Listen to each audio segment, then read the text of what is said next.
नमस्कार विद्यार्थी मित्रांनो, तर आपण आज अपूर्णांकावर आधारित असलेला अपूर्णांकांचा लहान मोठेपणा ठरवणे हा एक टॉपिक घेऊन आलेलो आहोत। तर पहा मुलांनो, याच्यावर वेगवेगळ्या प्रकारचे प्रश्न असतात। त्यातले दोन प्रकारचे जे प्रकार आहेत ते आपण आज घेऊन आलेलो आहोत। तर मुलांनो, पहिला प्रकार असा असतो, जर दिलेल्या अपूर्णांकापैकी जर सर्वांचा छेद हा समान असेल तर त्यापैकी लहान अपूर्णांक कोणता आणि मोठा अपूर्णांक कोणता असा प्रश्न विचारतात।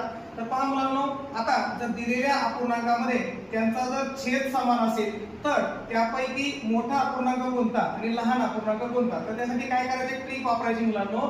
जर समान छेद दिलेला असेल तर ज्या अपूर्णांकांचा अंश मोठा असेल तर तो सर्वात मोठा अपूर्णांक असतो आणि छेद समान असेल तर त्यामध्ये ज्याचा अंश सर्वात लहान असेल तो अपूर्णांक सर्वात लहान असतो। म्हणजे आता दिलेले उदाहरण पहा, 11/5, 17/5, 9/5 आणि 7/5 याच्यापैकी सर्वात लहान आणि सर्वात मोठा अपूर्णांक कोणता हे आपल्याला पाहायचंय।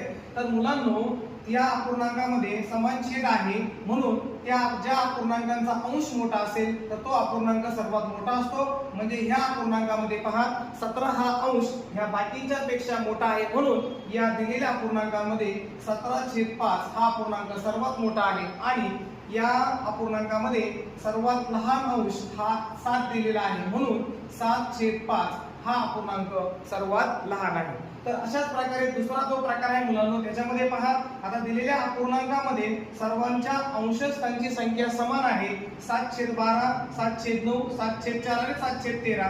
तर याच्यापैकी सर्वात मोठा कोणता आणि सर्वात लहान कोणता हा अपूर्णांक आपल्याला पाहायचा आहे। मग याचा नियम असा असतो मुलांनो, जर दिलेल्या अपूर्णांकामध्ये अंशस्थांची संख्या समान असेल आणि छेदस्थानी संख्या वेगवेगळी असेल तर या अपूर्णांकामध्ये ज्याचा छेद सर्वात मोठा असेल तो अपूर्णांक सर्वात लहान असतो आणि ज्याचा छेद सर्वात लहान असेल तो अपूर्णांक सर्वात मोठा असतो। म्हणजे या दिलेल्या प्रश्नामध्ये 7/4 या अपूर्णांकामध्ये छेदस्थांची संख्या ही सर्वात लहान आहे म्हणून हा अपूर्णांक सर्वात मोठा होईल आणि 7/12 या अपूर्णांकामध्ये 12 हा छेदस्थांची संख्या सर्वात मोठी आहे म्हणून तो अपूर्णांक सर्वात लहान होईल। म्हणजे सर्वात मोठा अपूर्णांक 7/4 होईल इथे आणि सर्वात लहान अपूर्णांक 7/12 असेल।